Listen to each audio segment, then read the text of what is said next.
Barton, I hope you're doing well. Welcome into the game in Tuscaloosa. Hey there. I am doing well. I'm actually packing up and about to head to the airport, and the opening of 2018 is in the books. It is. But it's been a good week. Okay, that was my next question. Were you going to be able to make it back to Nashville from Texas for July the 4th? Because something tells me the grill's getting warmed up for you.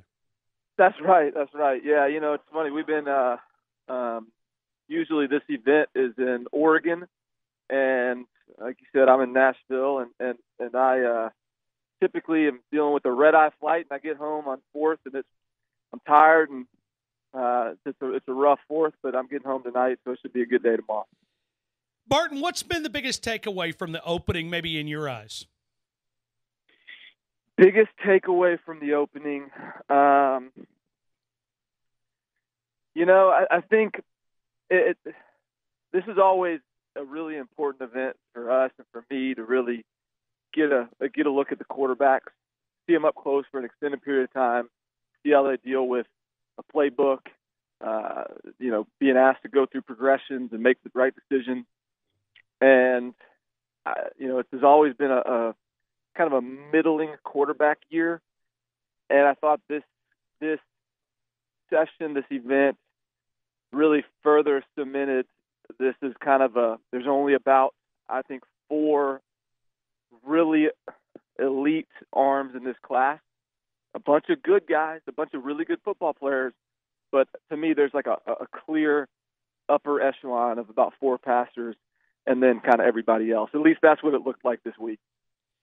Let me get your thoughts on Taulia Tagovailoa and maybe what he was able to do there in Frisco, Texas. Yeah, Taulia is, well, first of all, he showcased a big arm. He won they had a long toss competition. He won that. I think he threw it about 63, 64 yards. And so, that's with limited size, limited, physical tools. I think it's important to have that arm strength. So he's got that. But I think beyond that, he was just okay. He was nothing to be concerned about. He is very capable. He had some big moments, but I think generally speaking, over the course of the week, he blended in a little bit. And I think that doesn't make him different than kind of what I thought he was coming into this event. He's not Tua. And I hope people kind of understand that at this point. I've certainly said that all along. But I don't think there's a kid that comes in and is sort of ready day one to play and ready to sort of transform an offense. To me, he's a guy that comes in and can be very efficient, can help you win football games, can be a SEC level starter for multiple years. But he's, if you're expecting an NFL guy, I don't know that he is a no doubt NFL future prospect. Now, it seems like Bo Nix has really gathered a lot of steam and it picked up a lot of steam. Is that a fair analysis? It is, yeah. And picking up steam is, I guess it's all relative. There's certainly people out there that have long thought he was, if not the best quarterback in this class, one of them. And for me, the more I've seen him, the more I like him. I still think he's also a guy, he's not going to blow you away in terms of his physical attributes. He doesn't have a monster arm. He's not towering in size. He's not overly athletic in any sort of elite sense. He's just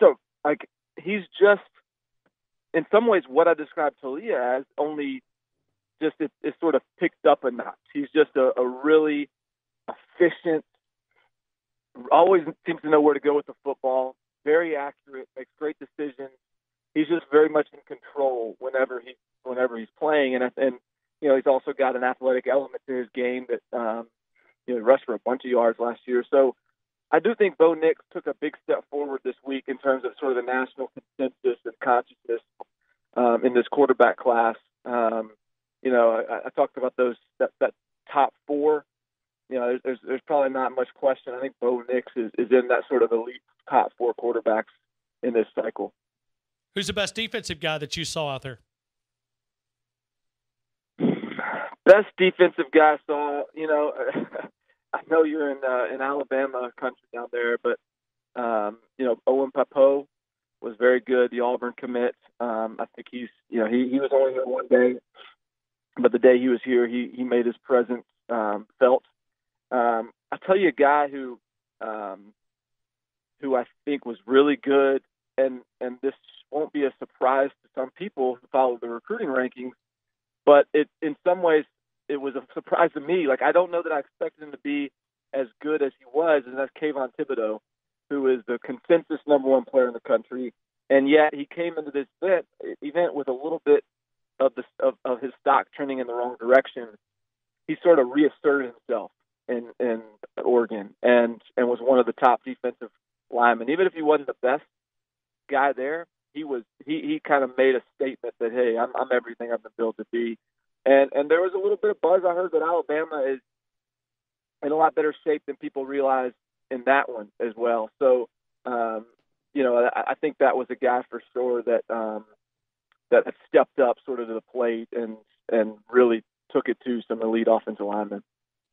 All right, Barton, let me ask you about Pierce Quick, because we saw some videos coming out about Pierce Quick, and just, I mean, I know they're clips, and it's kind of hard to take a 30-second clip and apply it for the entire performance there, but it seems like he had a pretty solid camp out there.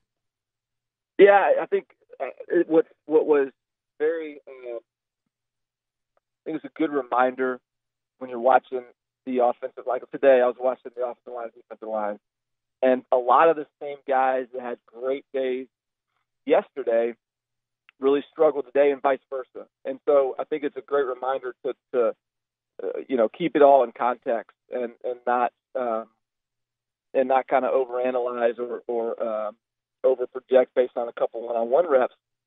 Pierce struggled a little bit today with some speed rushers, but to your point, he was better yesterday. I think my big takeaway with Pierce is, even though he's really athletic and he tests well and he's got a great frame, right now in terms of his technique, he's a guard right now to me. He is, when he gets his hands on you, he's really good. And he's nasty and he's physical.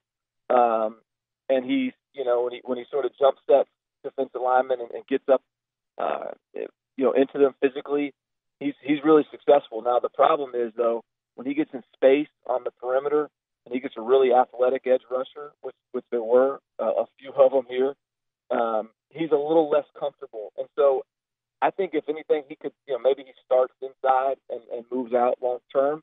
But I think at the very least, early in his career, it feels like guard is going to be the starting point for him.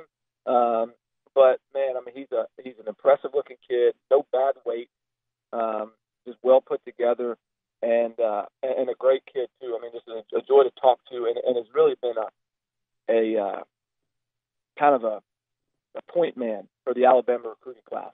And he takes a lot of pride in that. That's kind of fun to watch as well. Yeah, it is. I mean, he's taking that approach on social networks. I'm sure he's doing it there in the camps. It's pretty public. He's building a lot of favoritism with the Alabama fans as they watch Pierce Quick work his magic. But really, all these Alabama guys, once they're on board, it seems like then they turn into this ace recruiter where they're convincing the kids to come and join this #1 class, according to 247 Sports, as they stretch that lead out a little bit. Yeah, and it's funny. I mean, talking to Pierce, it's more than just like getting out there and tweeting.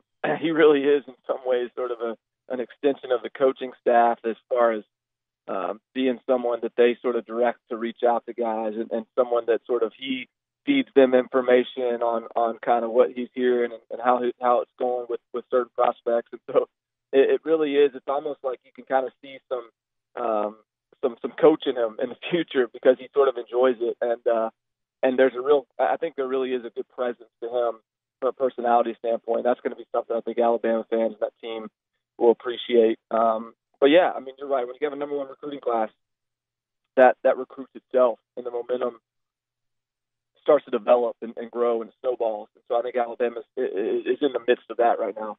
Yeah, well, we talked about it a couple of minutes ago with Andy Staples. It's simply amazing. I think we're going to look back at this adjustment that Nick Saban made with all these ace recruiters and bringing these guys in. Now they have a chance to sell Alabama and taking it to the streets. I'm having to adjust to once Alabama gets a verbal commitment and watching assistant coaches have a voice on the social networks. It's something that we're not accustomed to with Nick Saban's staff. Yeah, and I mean, you got to believe that was a, I think that he recognized some of the weaknesses in their approach, and I also think he hired guys. Like I do think that I'm not there. I'm not in the meeting rooms, but I also think when you hire the right guys, you don't have to direct them to do things. You just what comes with it is those guys being proactive and just understanding the way to recruit in the modern era. And I think that Alabama hired a bunch of those guys that just get it. And as much as they've been more active on social media and just sort of publicly and being a presence in our consciousness, I think I would think a lot of that just has to do with them making really good hires and those guys just being proactive and taking it upon themselves to really push the Alabama Rams. What's next on the recruiting circuit? We've got the opening now, the Elite 11 finals. Is that going to happen? Or I'm trying to walk through this calendar in my head, kind of going back to last year. What's next in the recruiting cycle? The next up is the season, brother. It's okay. So this was the Elite 11. So the Elite 11 finals whittled down to an Elite 11 group that competed at this event. And so this is sort of the end of the circuit. I'll have to sort of refresh my own memory, and I'm not sure if there's another window where colleges can host kids on campus for camps. I don't believe there is. So in that sense, the rest of the way, there may be some 7-on-7 events and that kind of thing. But once you get into August, there'll be some official visits and that sort of thing. But in terms of the off season, this was really the culmination. And I think now we start sort of shifting our focus towards the season, both on the college front and on the high school front as well. Is that event going to stay in Texas, or is it going back to the Nike headquarters? I lost there a little bit. No, I was saying, is the opening, is it going to stay there in Texas for next year, or is it going back to – it is? Yeah, no, so the story behind the new location is the Student Sports is the name of the group that runs these camps, and they're contracted with Nike to run these camps. And that Student Sports organization was acquired by Jerry Jones's group, which is called Blue Star. And with that, Jerry Jones said, look, if I'm going to own these camps, we're going to do it at my house, in my backyard.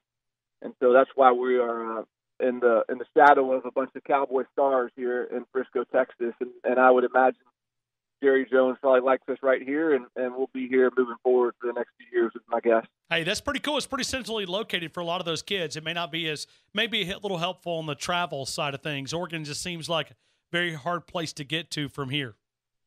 Yeah, I mean, hey, like I said, I'm not complaining. I get to get home tonight and sleep in my own bed and get the 4th of July festivities rolling tomorrow. Hey, Barton, safe travels back to Nashville. Thank you again for being a part of the show. I appreciate the conversation.